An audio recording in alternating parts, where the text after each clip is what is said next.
So ministry leaders are in a strategic position of eternal importance. Now, what are the unique challenges? You've heard Bill talk about this. What are the obstacles fulfilling the challenge? Think about external pressure and internal pressure. Think about external pressure to perform to higher and higher expectations. One pastor explained the pressure of preaching every week. He said, congregants expect pastors to preach the finest sermons in town, and when one sermon is completed, it's time to start work on the next one. It's like giving birth on Sunday, and then on Monday, you find out you're pregnant again. And it's not just the pressure of preaching week in and week out. What job do you know where you have to be a visionary leader, a strategic planner, a counselor, a fundraiser, a facilities manager, human resources director, an administrator, an education director, a social event planner, a choir director, and maybe even a janitor?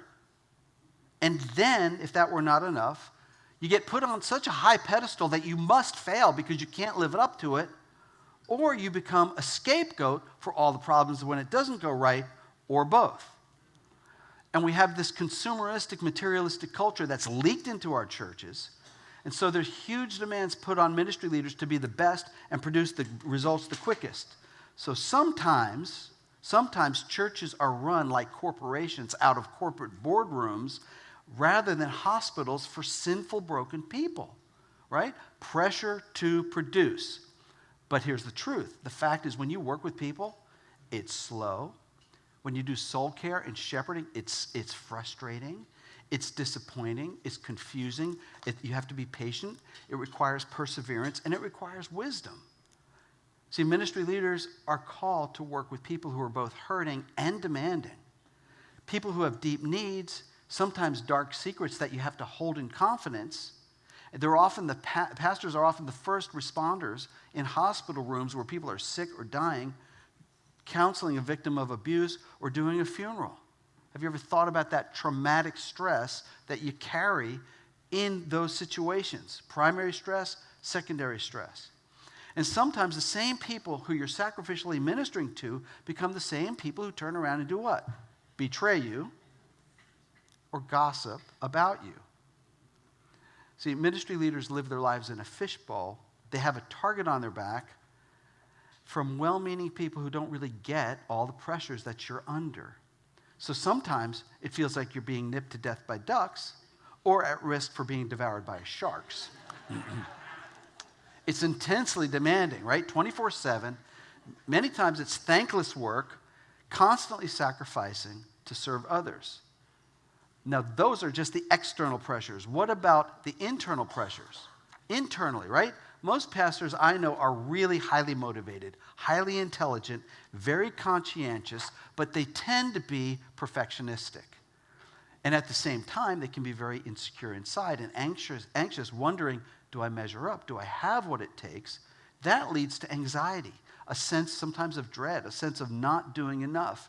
That leads to frustration and overwork and burnout. See, here's the truth. Don't be shocked now, but pastors are human. They have the same struggles that we all have. And the statistics are revealing. Pastors experience depression, anxiety. Ministry creates stresses on marriages, and it leads to family conflict and sometimes divorce or rebellion of children. I've heard more than one spouse say that it feels like their spouse is having an affair with the church because they spend so much time there. And so therefore they experience some dysfunction, and there's a huge, huge potential for burnout.